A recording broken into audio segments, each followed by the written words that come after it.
ఒకప్పుడు ప్రపంచంలోనే అతిపెద్ద గ్రంథాలయం ఈజిప్టులోని అలెగ్జాండ్రియా నగరంలో ఉండేది.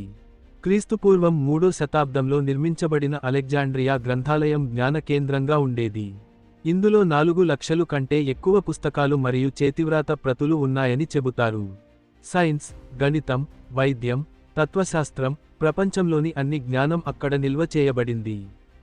గ్రీస్, భారతదేశం, ఈజిప్ట్, మెసొపొటేమియా నుండి పండితులు తమ రచనలను జోడించడానికి వచ్చారు. దాని కారణంగా అలెగ్జాండ్రియా గ్రంథాలయాన్ని ప్రపంచ మెదడు అని పిలిచేవారు.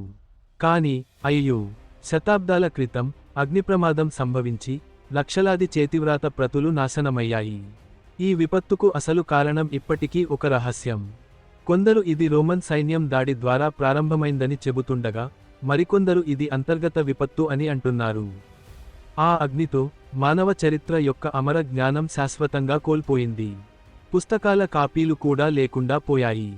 నేటికి కూడా చరిత్రకారులు అడుగుతున్నారు, ఆ చేతివ్రాత ప్రతులు మనుగడలో ఉంటే మానవ సమాజం యొక్క సాంకేతికత మరియు శాస్త్రం ఎన్ని శతాబ్దాలు నిలిచి ఉండేవి? నేడు అభివృద్ధి చెందిందా? అలెగ్జాండ్రియా లైబ్రరీ జ్ఞాన సముద్రం కోల్పోయినప్పటికీ చరిత్ర యొక్క బాధ ఎప్పటికీ మరచిపోలేము.